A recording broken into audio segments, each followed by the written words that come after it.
Assalamualaikum warahmatullahi wabarakatuh. Kami dari kelompok 2 ingin mempresentasikan hasil diskusi kami, yaitu tugas protein sel tunggal dan pigmen mikroba. Saya sendiri bernama Azkar Ramadhani dan kawan saya bernama Suhati. Pendahuluan. Protein sel tunggal merujuk pada jenis protein yang berasal dari organisme mikroba seperti bakteri, ragi, atau alga. Organisme ini mampu menghasilkan protein dalam jumlah besar dan seringkali digunakan sebagai sumber protein alternatif, terutama dalam industri pangan dan pakan ternak. Protein sel tunggal memiliki kandungan protein yang tinggi dan dapat diperoleh melalui fermentasi mikroorganisme, menjadikannya bahan baku yang berkelanjutan untuk memenuhi kebutuhan gizi manusia dan hewan. Keunggulan dari protein sel tunggal adalah proses produksinya yang lebih efisien dalam hal waktu dan sumber daya dibandingkan dengan sumber protein konvensional seperti kedelai atau daging. Selain itu, SCP juga memiliki potensi untuk mengurangi limbah organik karena banyak mikroorganisme yang dapat berkembang biak menggunakan bahan baku yang murah atau bahan limbah pertanian. Hal ini menjadikan SCP sebagai solusi potensial dalam mengatasi tantangan ketahanan pangan global. Namun, meskipun protein besar yang dimilikinya, produksi protein sel tunggal juga menghadapi tantangan seperti masalah rasa, tekstur, dan biaya produksi yang memadai agar dapat bersaing dengan sumber protein lainnya. Apa itu protein sel tunggal? Protein sel tunggal adalah jenis protein yang diperoleh dari mikroorganisme seperti bakteri, ragi, jamur, dan alga. Mikroorganisme ini dapat digunakan untuk menghasilkan protein dalam jumlah besar melalui proses fermentasi. SCP merupakan sumber protein alternatif yang memiliki kandungan gizi yang tinggi dan dapat dimanfaatkan dalam berbagai aplikasi, termasuk sebagai bahan pangan, pakan ternak, dan bahan baku industri lainnya, seperti proses produksi yang relatif cepat dan efisien, serta dapat menggunakan berbagai bahan baku yang murah atau bahkan limbah organik sebagai sumber nutrisi bagi mikroorganisme tersebut. Hal ini membuat SCP menjadi solusi potensial untuk mengatasi kekurangan protein dalam konsumsi manusia dan hewan, serta memberikan alternatif yang berkelanjutan di tengah tantangan ketahanan pangan global. Sejarah protein sel tunggal. Protein sel tunggal merujuk pada organisme yang terdiri dari hanya satu sel yang dapat menghasilkan protein untuk menjalankan berbagai fungsi biologis. Sejarah perkembangan protein dalam sel tunggal bisa dibagi dalam beberapa tahapan penting. 1. Penemuan sel 1600-an. Mikroskop pertama kali ditemukan oleh Anthony van Leeuwenhoek dan Robert Hooke pada abad ke-17. Mereka menemukan bahwa benda-benda hidup tersusun dari sel, meskipun belum memahami fungsi sel atau komponen-komponennya. Yang kedua, penemuan protein 1830-an pada awal abad ke-19. Ilmuwan mulai menyadari adanya zat-zat yang memiliki peran penting dalam struktur dan fungsi tubuh. Protein pertama kali dikenali sebagai substansi yang memiliki sifat esensial dalam kehidupan oleh ilmuwan seperti Gerardus Johannes Mulder yang menyebutnya sebagai zat yang mengandung nitrogen dalam sel. Yang ketiga, ada penemuan struktur dan fungsi protein pada tahun 1900-an pada abad ke-20. Pemahaman tentang protein berkembang pesat. Ilmuwan seperti Linus Pauling mulai mempelajari struktur protein dan hubungan antara asam amino penyusunnya. Kemajuan teknologi memungkinkan analisis lebih dalam tentang protein dalam sel tunggal. Yang keempat, revolusi bioteknologi pada tahun 1970-an sampai 1980-an. Pada tahun 1970-an, perkembangan teknologi rekayasa genetika memungkinkan pemahaman lebih lanjut tentang bagaimana sel-sel termasuk sel tunggal dapat memproduksi protein melalui sintesis DNA dan RNA. Teknik seperti cloning gen dan pengklonan protein digunakan untuk memproduksi protein dalam jumlah besar dari organisme sel tunggal seperti Escherichia coli. Yang kelima, aplikasi modern pada tahun 2000-an hingga kini. Di era modern, bioteknologi dan biologi sel berkembang pesat, memungkinkan produksi protein terapeutik dari sel-sel tunggal. Organisme seperti bakteri dan alga digunakan dalam produksi protein untuk keperluan industri, medis, dan farmasi. Jenis-jenis protein sel tunggal. Protein dari bakteri. Bakteri merupakan salah satu mikroorganisme yang paling banyak digunakan dalam produksi SCP. Beberapa jenis bakteri yang dapat menghasilkan protein adalah Escherichia coli dan Bacillus subtilis. Cornebacterium glutamicum. Bakteri dapat memanfaatkan berbagai sumber karbon, nitrogen, dan mineral untuk menghasilkan protein dalam jumlah besar melalui fermentasi. Protein dari ragi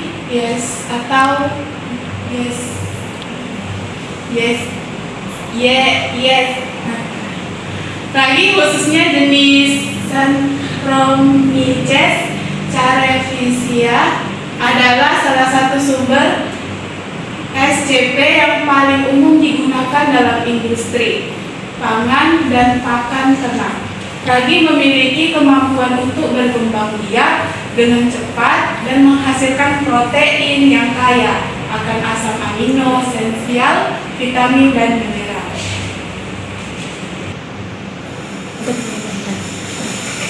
Yang ketiga ada protein dari jamur, itu fungi. Jamur juga dapat digunakan sebagai sumber SCP, terutama dalam produksi protein untuk pangan dan pakan. Contoh jamur yang digunakan adalah Aspergillus dan Fusarium spp. Jamur memiliki potensi untuk menghasilkan protein yang tinggi dan mengubah limbah organik menjadi sumber protein yang lebih. Yang keempat ada protein dari alga. Alga, baik alga hijau, biru atau merah, juga dikenal sebagai sumber SCP yang kaya akan protein, terutama dalam bentuk asam amino esensial dan asam lemak omega 3. Alga seperti chlorella dan spirulina sering digunakan dalam industri suplemen gizi dan makanan sehat. Yang kelima ada protein dari Cyanobacteria. Cyanobacteria atau bakteri biru hijau seperti spirulina dan Arrospira juga merupakan sumber protein yang sangat baik. Cyanobacteria ini memiliki potensi besar dalam produksi SCP berkat kemampuan mereka untuk fotosintesis dan berkembang biak dengan cepat dalam kondisi yang berkelanjutan. Sel tunggal juga memiliki produk. Produk sel tunggal itu ada alga, ragi, bakteri. Yang pertama itu ragi, misalnya produk Saccharomyces cerevisiae yang sering digunakan dalam pembuatan roti, biak, dan pakan ternak. Yang kedua alga, seperti spirulina dan chlorella yang kaya akan protein dan digunakan sebagai suplemen makanan. Yang ketiga ada bakteri. Beberapa jenis bakteri seperti Methalophilus, Methylocrocus juga dapat menghasilkan protein dalam jumlah besar. Pembuatan protein sel tunggal biasanya melibatkan proses bioteknologi yang memanfaatkan mikroorganisme atau sel tunggal untuk menghasilkan protein. Berikut adalah langkah-langkah umum dalam pembuatan protein menggunakan sel tunggal. 1. Pemilihan mikroorganisme atau sel tunggal. Yang kedua, cloning gen. Yang ketiga, transformasi atau transfeksi. Yang keempat, ekspresi protein. Yang kelima, pemurnian protein. Yang keenam, Aplikasi dan pengujian. Yang keenam, penyimpanan dan penggunaan. A few moments later, a few inches later, 2 hours later, 1 eternity later. Pigmen mikroba ini adalah materi kami yang kedua. Pigmen mikroba adalah senyawa berwarna yang diproduksi oleh organisme seperti bakteri, jamur, dan alga. Pigmen ini berperan penting dalam berbagai fungsi biologis mikroba seperti fotosintesis, perlindungan terhadap radiasi ultraviolet, dan pertahanan terhadap stres oksidatif. Beberapa pigmen mikroba juga memiliki potensi aplikasi dalam industri farmasi, kosmetik, dan makanan karena sifatnya yang alami dan dapat digunakan sebagai pewarna. Sejarah pigmen mikroba. Sejarah penemuan pigmen mikroba dimulai sejak abad ke-19 saat para ilmuwan mulai memperhatikan warna-warna yang dihasilkan oleh berbagai mikroorganisme, terutama bakteri dan jamur. Penelitian awal berfokus pada identifikasi pigmen yang dihasilkan oleh mikroba yang dapat digunakan dalam pewarna tekstil atau untuk keperluan lainnya. Pada akhir abad ke-19, penemuan penting pertama adalah isolasi pigmen dari mikroba. Salah satu penemuan awal yang terkenal adalah pigmen Streptomyces yang menghasilkan pigmen berwarna merah muda atau merah yang dikenal dengan nama Streptomycin yang kemudian ditemukan memiliki aktivitas antibakteri. Ini menandai awal dari pemahaman tentang pigmen mikroba dan potensi aplikasinya dalam bidang medis. Pada abad ke-20, penelitian lebih lanjut menggunakan keberagaman pigmen mikroba termasuk klorofil yang ditemukan pada mikroba fotosintetik, karotenoid, flavonoid, serta melainkan pada berbagai mikroba.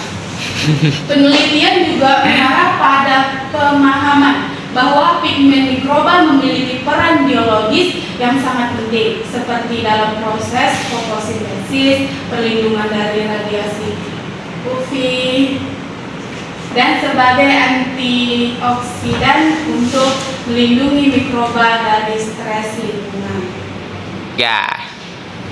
Salah satu perkembangan besar pada abad ke-20 adalah penemuan pigmen dengan sifat bioaktif yang membuka jalan bagi perkembangan pigmen mikroba dalam berbagai aplikasi industri.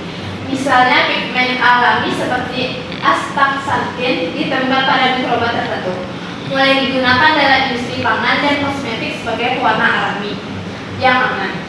Penelitian tentang pigmen mikroba semakin berkembang dengan kemajuan dalam bioteknologi dan genetika molekuler pada abad ke-21.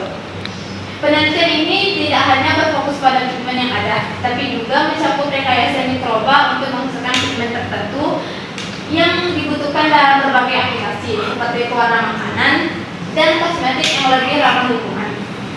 Secara keseluruhan, sejarah pigmen mikroba mencerminkan perkembangan pemahaman ilmiah yang harus berkembang dari sekedar penemuan pigmen sebagai fenomena biologis hingga aplikasi potensial yang luas dalam berbagai sektor industri. Jenis-jenis pigmen mikroba. 1. Pigmen karotenoid. Karotenoid adalah pigmen yang memberikan warna kuning, oranye atau merah pada mikroba. Contoh Bacillus, Corynebacterium, Micrococcus, dan Streptomyces yang menghasilkan pigmen karotenoid. Yang kedua, pigmen melanin. Melanin memberikan warna gelap atau hitam pada mikroba. Contohnya Aspergillus, Chlamydosporium, dan Ceratococcus menghasilkan pigmen melanin. Yang ketiga ada pigmen phycobilin. Pigmen ini warna biru atau merah dan sering ditemukan pada alga dan cyanobacteria. Contohnya cyanobacteria menghasilkan fibrobilin seperti ficoelitin merah dan filicocyanin biru. Yang keempat ada pigmen porfirin. Pigmen ini sering berwarna merah atau hijau dan berkait dengan fotosintesis. Contohnya Rhodobacter dan Pseudomonas menghasilkan pigmen porfirin yang berperan dalam fotosintesis. Yang kelima ada pigmen indigoid, memberikan warna biru pada beberapa mikroba. Contohnya Pseudomonas indigofera yang menghasilkan pigmen biru indigo. Yang keenam ada pigmen antosianin. Pigmen ini memberikan warna ungu atau merah. Contohnya beberapa spesies dari Serratia dan Pseudomonas dapat menghasilkan antosianin. Produk pigmen mikroba yang pertama karotenoid, produk beta karoten, astaxanthin, icosapent, dan zeaxanthin. Industri pangan, karotenoid digunakan sebagai pewarna alami dalam makanan dan minuman. Misalnya beta karoten digunakan dalam jus wortel dan produk susu. Industri kosmetik, karotenoid digunakan dalam bentuk pewarna kulit karena sifat antioksidannya yang membantu melindungi kulit dari kerusakan akibat radiasi bebas. Suplementasi, beta karoten sebagai prekursor vitamin A dalam suplemen makanan.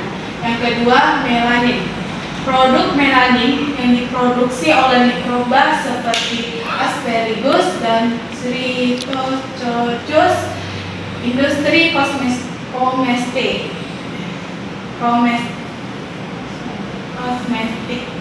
melanin mikroba dapat digunakan dalam kosmetik, terutama untuk perlindungan UV dan produk anti penuaan.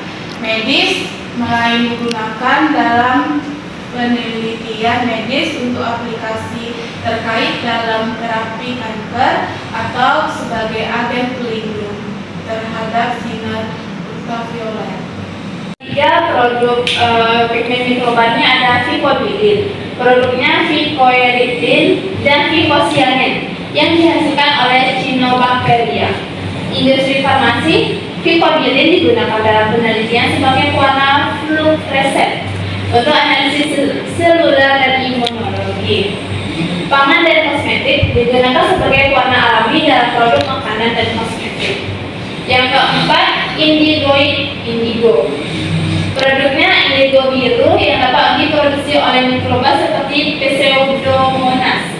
Industri tekstil, industri biru mikroba dapat digunakan sebagai pewarna alami dalam industri tekstil untuk menghasilkan warna biru pada kain. Industri kimia dapat digunakan dalam berbagai aplikasi kimia, termasuk dalam pembuatan tinta.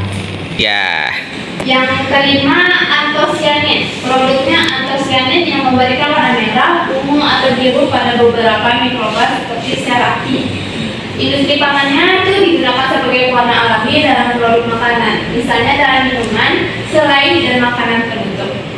Industri farmasi digunakan antosianin memiliki sifat antioksidan dan antiinflamasi yang menjadikannya bahan potensial dalam suplemen kesehatan. Yang keenam, pigmen porfirin.